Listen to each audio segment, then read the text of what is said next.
Vi a mi suegra verter algo en mi bebida cuando pensó que no la estaba mirando. El vaso de cristal captó la luz, revelando una película apenas perceptible que se arremolinaba en la superficie. Mi agotamiento tras una semana fotografiando bisontes en Montana desapareció en un instante cuando la adrenalina inundó mi sistema. Un cóctel especial para mi yerno favorito, dijo Raquel, con una sonrisa tensa mientras me entregaba el vaso, con los dedos temblando ligeramente. Le di las gracias, tomé la bebida y, cuando nadie miraba, la cambié por la de Eduardo, mi suegro banquero de inversiones que nunca perdía la oportunidad de menospreciar mi carrera como fotógrafo. 45 minutos después, los violentos sonidos de su malestar resonaban por toda su costosa casa colonial. Al otro lado de la mesa, el rostro de Raquel perdió todo su color cuando se dio cuenta de lo que había sucedido. Nuestras miradas se cruzaron y, en ese silencioso momento, dos verdades se cristalizaron: mi suegra había intentado drogarme, y ella sabía que yo lo sabía. No la confronté. No hice una escena. Simplemente comí tranquilamente mi pastel de chocolate mientras el caos estallaba a mi alrededor. La ira que crecía dentro de mí no era caliente o explosiva, era fría, deliberada, calculadora.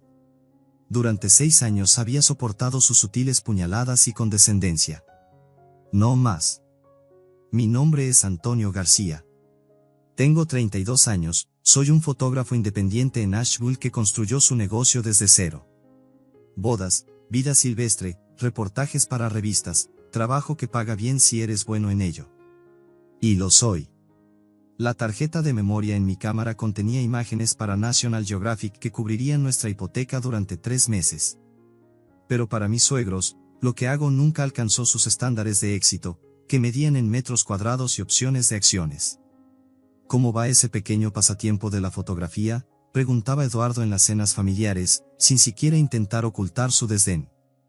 Me casé con su hija Isabella hace 6 años después de conocernos en una exposición de arte que presentaba mi trabajo. Ella estaba terminando su maestría en ciencias ambientales, y conectamos instantáneamente. Ella entendía mi necesidad de capturar el mundo a través de un lente, yo admiraba su pasión por protegerlo. Sus padres eran otra historia. Desde nuestro primer encuentro, Eduardo dejó claro que yo no era lo que había imaginado para su hija. Quería a alguien con un trabajo de oficina, plan de jubilación, auto de la empresa, alguien exactamente como él.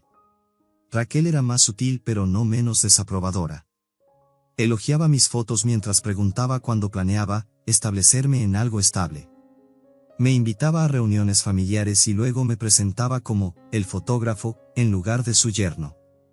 Durante años, intenté ganarme su aprobación. Vino caro en la cena. Mostrar trabajos publicados. Mencionar clientes de alto perfil. Nada cambió su percepción de que solo estaba de paso en la vida de su hija, una fase que ella superaría.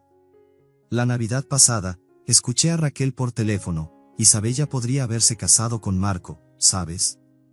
Cirujano ortopédico, dinero familiar. Pero eligió al creativo. La manera en que hizo una pausa antes de creativo, hizo que sonara como una enfermedad. Eduardo fue más directo cuando Isabella y yo anunciamos que estábamos intentando tener un bebé. Me llevó aparte, su aliento olía a costoso whisky. Los niños son caros, hijo. Tal vez piensa en un empleo de verdad antes de traer uno al mundo. Nunca le conté estas cosas a Isabella. Ella amaba a sus padres a pesar de sus defectos, y no quería obligarla a elegir bandos.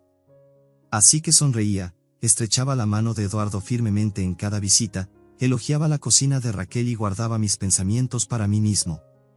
Pero había señales de advertencia que debería haber tomado más en serio. Como Raquel pedía a Isabella que ayudara en la cocina cada vez que yo hablaba de un proyecto exitoso. Como me excluía accidentalmente de las fotos familiares. Aquella vez que Eduardo sugirió terapia para las decisiones impulsivas de Isabella mientras me miraba directamente. Ignoré todo, pensando que el tiempo eventualmente traería aceptación. Estaba equivocado. El viernes de la cena de cumpleaños de Raquel, regresé de Montana con las mejillas quemadas por el viento y esa preciosa tarjeta de memoria. Estaba agotado hasta los huesos, pero me duché, me puse una camisa abotonada y nos llevé a casa de sus padres. La cena comenzó normalmente. Eduardo presumía de un trato reciente. Raquel se afanaba con la mesa. Lorenzo, el hermano de Isabella, y su esposa Valeria mantenían una conversación cortés. Yo bebía una cerveza y contaba los minutos hasta que pudiéramos irnos. Después del plato principal, Raquel anunció que había hecho su famosa sangría para el postre. Desapareció en la cocina, y yo me ofrecí a ayudar a llevar los vasos. Fue entonces cuando lo vi, tenía 2 vasos separados de los demás. Cuando entré, rápidamente añadió algo de un pequeño frasco a uno de ellos. No era una guarnición o un saborizante. Incoloro, inodoro. Guardó el frasco en cuanto escuchó mis pasos. «Oh Antonio, yo me encargo», dijo demasiado alegremente. «Este es para ti. Receta especial para mi yerno favorito». Se me cerró la garganta. «Déjame ayudarte a llevar estos», dije, tomando ambos vasos que había preparado. En el comedor, Eduardo estaba revisando su teléfono, apenas levantando la vista cuando me acerqué. «Sangría, señor», coloqué el vaso adulterado frente a él en lugar de tomarlo yo mismo. Lo vi beber, excusándome de que prefería agua con mi postre. 45 minutos después, Eduardo estaba pálido, sudando y corriendo al baño. En el caos que siguió, Eduardo insistiendo en que debía haber sido una intoxicación alimentaria, Raquel balbuceando sobre mariscos en mal estado, yo guardé discretamente el vaso intacto destinado para mí. El lunes después de la cena, llevé el vaso a Jaime, un antiguo cliente que dirigía un laboratorio de toxicología. ¿Personal o profesional?, preguntó cuando le expliqué lo que necesitaba. «Asunto familiar», respondí. 3 días después, me llamó. «Antonio, había benzodiazepinas en esa bebida. Nada letal, pero suficiente para dejar inconsciente a alguien durante horas, tal vez causar pérdida de memoria. ¿De dónde sacaste esto?». Le agradecí y pedí un informe escrito. No respondí a su pregunta. Esa noche, le dije a Isabella que quería saltarme la cena dominical por un tiempo, dije que necesitaba concentrarme en una próxima exposición. Ella se sintió decepcionada pero comprendió. No le conté sobre los resultados de la prueba. Aún no. Primero necesitaba más información. Durante las siguientes 2 semanas, indagué más profundamente. Raquel tenía recetas de Xanax de 3 médicos diferentes. Había estado duplicando y triplicando sus dosis durante años. Había rumores sobre ella en la ciudad, comportamiento extraño en fiestas del vecindario, acusaciones de robar joyas en su club de campo, historias que su familia había trabajado duro para enterrar. Compilé todo y esperé mi momento. Llegó cuando Isabella mencionó que su madre necesitaba fotos para un perfil de redes sociales. Pidió específicamente si tú podrías tomarlas, dijo Isabella, sorprendida por la petición. Acepté. El sábado siguiente, llegué a su casa solo, con mi bolsa de cámara en una mano y un sobresellado en la otra. Raquel estaba esperando, vestida costosamente, con el maquillaje perfecto. Eduardo estaba en la oficina, explicó. Antes de comenzar, dije en voz baja, pensé que quizás te gustaría ver esto. Le entregué el sobre que contenía el informe toxicológico junto con impresiones de sus múltiples recetas. Sus manos temblaron mientras leía. «Esto es absurdo», susurró. «Yo nunca». «Ambos sabemos lo que pasó», la interrumpí. «Lo que no sé es por qué». Su rostro se endureció. «No eres lo suficientemente bueno para mi hija. Nunca lo serás. Un hombre debe proporcionar seguridad, no imágenes. Y drogar al esposo de tu hija proporciona seguridad», mantuve mi voz nivelada. «No iba a hacerte daño», espetó. «Solo hacerte enfermar. Hacerte perder esa ridícula inauguración de galería de la que has estado hablando durante meses. Mostrarle a Isabella que no eres confiable». Dejé que eso se asentara. «Esto es lo que pasará a continuación. Le vas a contar a Eduardo lo que hiciste. Luego ambos comenzarán a tratarme con respeto. No porque de repente hayan cambiado de opinión sobre mí, sino porque la alternativa es que Isabella descubra exactamente quiénes son sus padres». Raquel se rió, pero sonó hueca. «Ella nunca te creería a ti por encima de nosotros». Recogí mi bolsa de cámara. «Tal vez no. pero creerá el informe del laboratorio y los registros de recetas y los vecinos que has alienado. ¿Estás dispuesta a apostar tu relación con tu hija a eso? Me fui sin tomar ni una sola foto. Esa noche, Raquel llamó a Isabella llorando, afirmando que me había comportado inapropiadamente durante nuestra sesión. Dijo que había sido hostil y amenazante.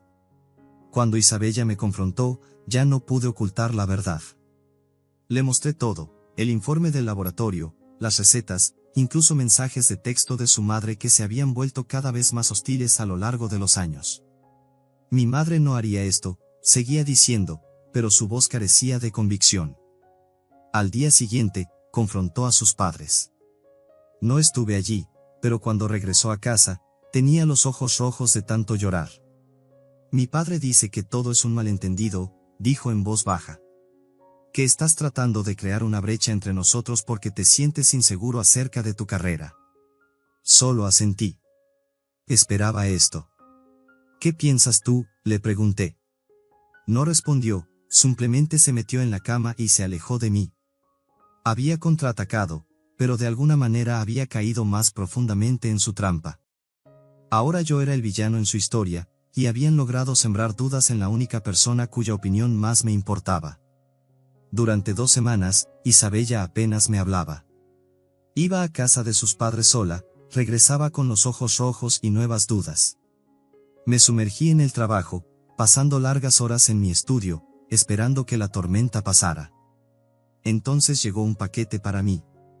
Sin remitente, solo mi nombre escrito en la parte superior con una caligrafía desconocida. Dentro había una unidad USB y una nota: deberías ver esto. Valeria, la esposa de Lorenzo. La unidad contenía archivos de video, grabaciones de seguridad de la casa de Eduardo y Raquel. Las marcas de tiempo mostraban la noche de la cena.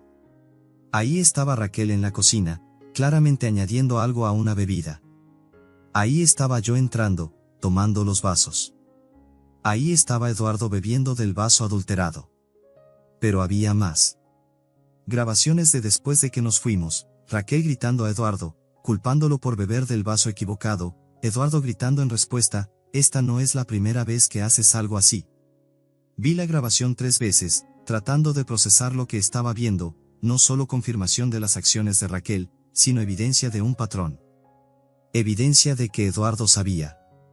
El siguiente archivo era de 2 días después de la cena. Raquel y Eduardo discutían en su sala de estar sobre mí. Él sabe lo que hiciste, dijo Eduardo. ¿Y qué?, respondió Raquel. Es su palabra contra la mía. Isabella nunca lo elegirá a él por encima de la familia. Y si lo hace, entonces no es la hija que crié, dijo Raquel fríamente. No te preocupes, ya he comenzado a hablarle sobre sus problemas matrimoniales. Sembrando semillas. Para cuando termine, estará solicitando el divorcio y pensando que fue idea suya. Cerré mi portátil, con las manos temblorosas. Esto no se trataba solo de mí.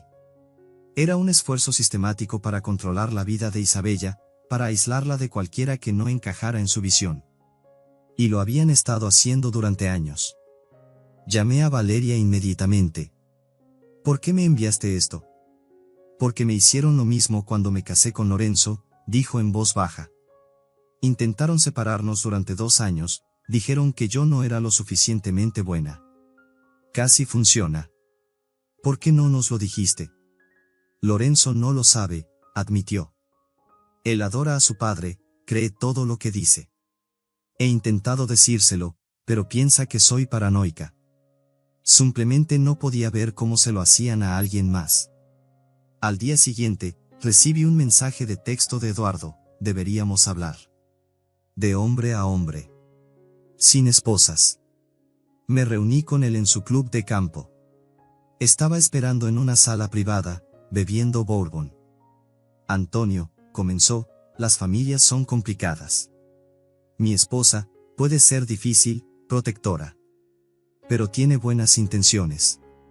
¿Drogar a alguien es tener buenas intenciones?, pregunté. Hizo un gesto desdeñoso con la mano. Un malentendido.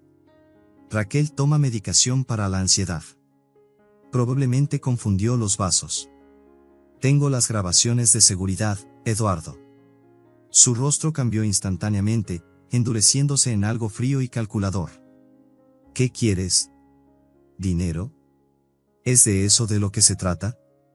Siempre supe que te casaste con Isabella por razones económicas.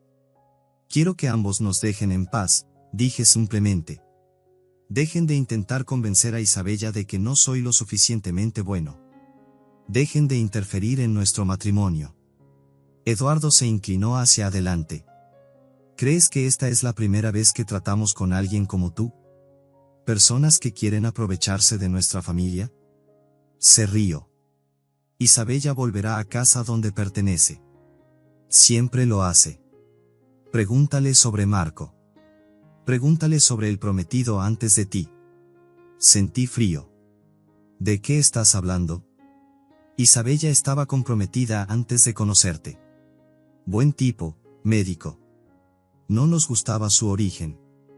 Nos tomó 6 meses convencerla de que él no era adecuado para ella. Ella rompió, vino a casa llorando con su papá. Sonrió. La historia se repite, hijo. En el camino a casa, llamé a la compañera de cuarto de Isabella en la universidad, Claudia, le pregunté sobre Marco. Oh, Dios, dijo.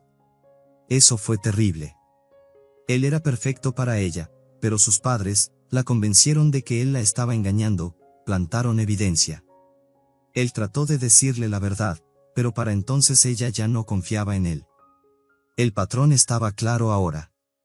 Esto no se trataba solo de mí, se trataba de control. Control completo sobre la vida de su hija. Y lo habían hecho antes. No confronté a Isabella inmediatamente. En cambio, comencé a reunir cada pieza de evidencia que pude encontrar. Me comuniqué con Marco, quien inicialmente se mostró reacio a hablar conmigo. Cuando le expliqué la situación, me envió viejos correos electrónicos entre él e Isabella que mostraban cómo sus padres habían socavado sistemáticamente su relación. Contacté a otros exnovios, viejos amigos de Isabella que misteriosamente se habían alejado. Emergió un patrón: cualquiera que fomentara la independencia de Isabella era gradualmente expulsado de su vida. Valeria proporcionó más grabaciones de seguridad que mostraban a Raquel y Eduardo discutiendo sus planes para nosotros. Una vez que se divorcien, la convenceremos de que regrese a casa, dijo Eduardo en un clip. Ella puede dirigir la fundación, conocer hombres adecuados. Compilé todo en una sola unidad. Luego invité a Lorenzo y Valeria a cenar sin decirle a Isabella que estaba a punto de destruir la imagen de su familia. Durante el postre, conecté mi portátil a nuestro televisor.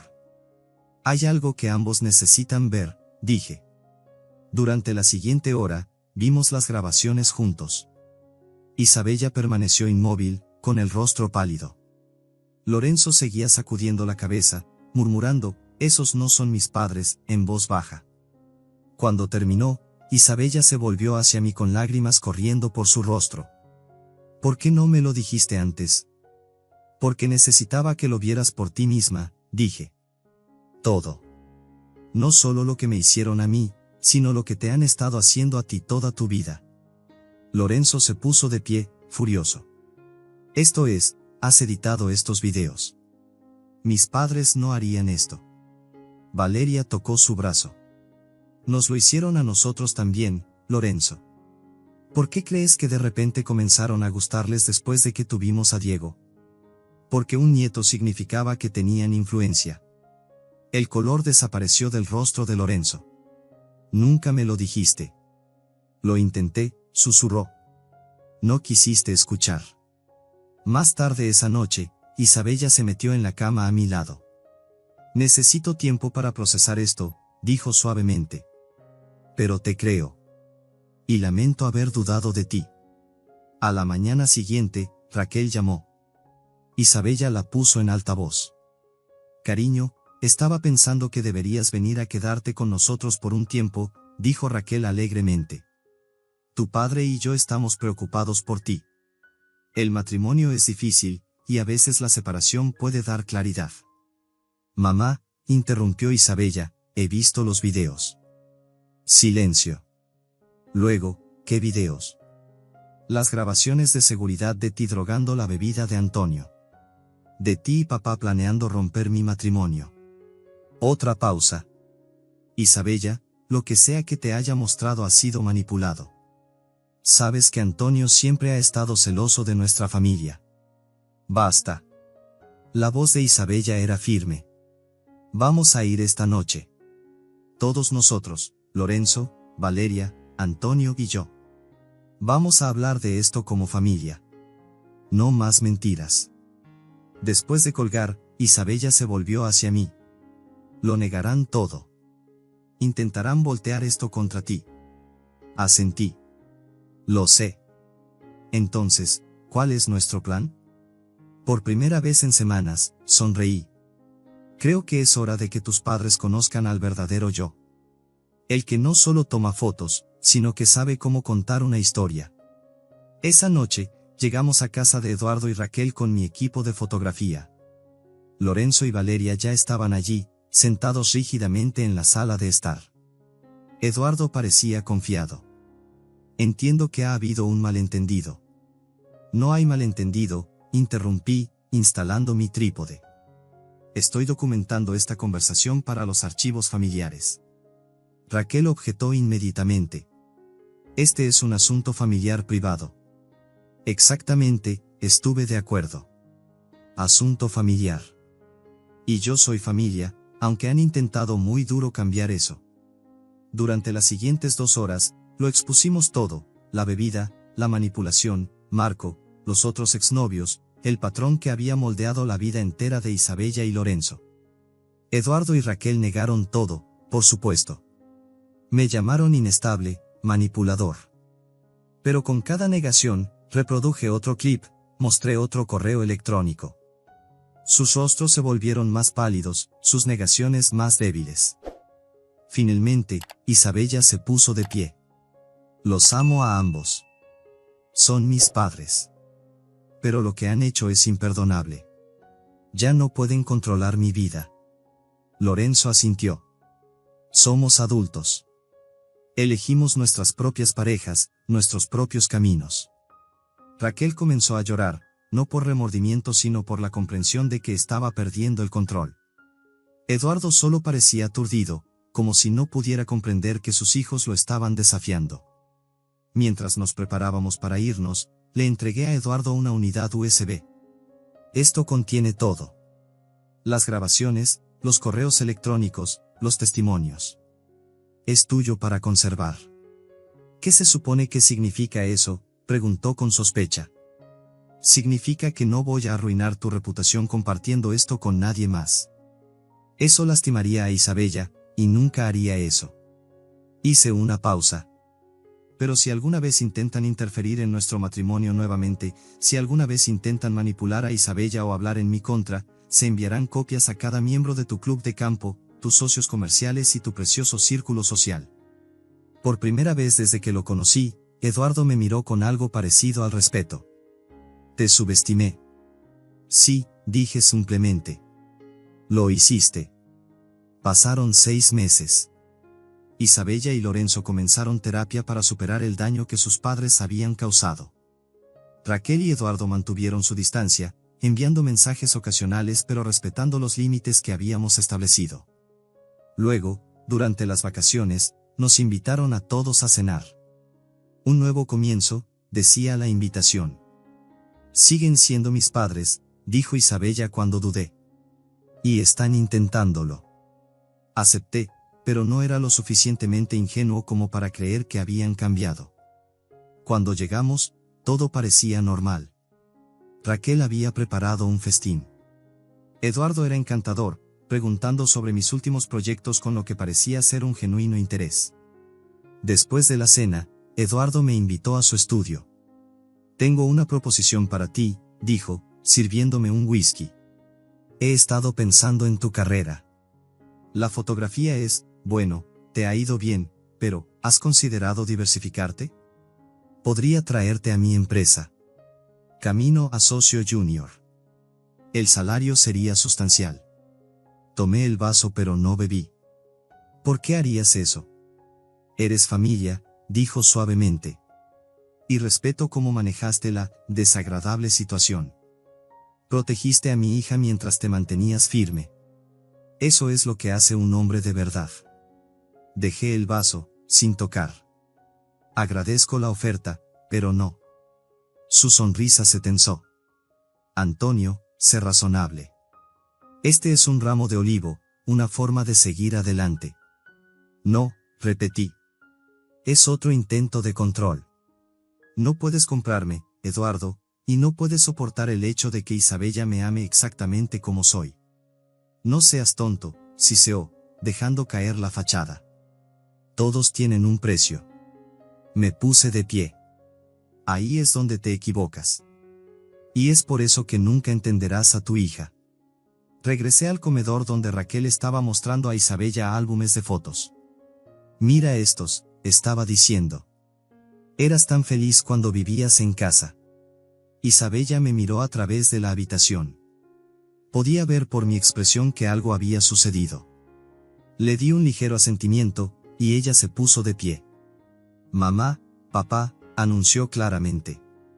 Tengo algo que decirles. Todos se volvieron para mirarla. Vamos a tener un bebé. Antonio y yo. Estoy de 3 meses. La sorpresa en sus rostros fue genuina. Raquel se recuperó primero, corriendo a abrazar a su hija con lágrimas en los ojos. Eduardo se acercó más lentamente, mirando entre Isabella y yo. Felicidades, dijo rígidamente. Gracias, respondí. Luego, bajando la voz para que solo él pudiera oír, este niño nunca será un peón en tus juegos. Te lo prometo. Su rostro se endureció, pero asintió una vez. Entendió el mensaje. Mientras conducíamos a casa esa noche, Isabella apretó mi mano. Nunca cambiarán, ¿verdad? No, dije honestamente.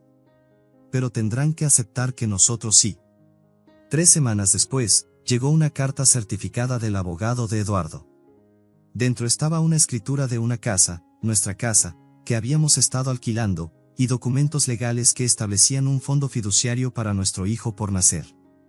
No había nota, ni condiciones, ni ataduras. Solo la transferencia de activos, limpia e irrevocable. No era una disculpa, Eduardo no era capaz de eso, pero era un reconocimiento. Quizás el único que podía dar de que habíamos ganado. Nuestra hija nació en verano. La llamamos Rosa, por mi abuela.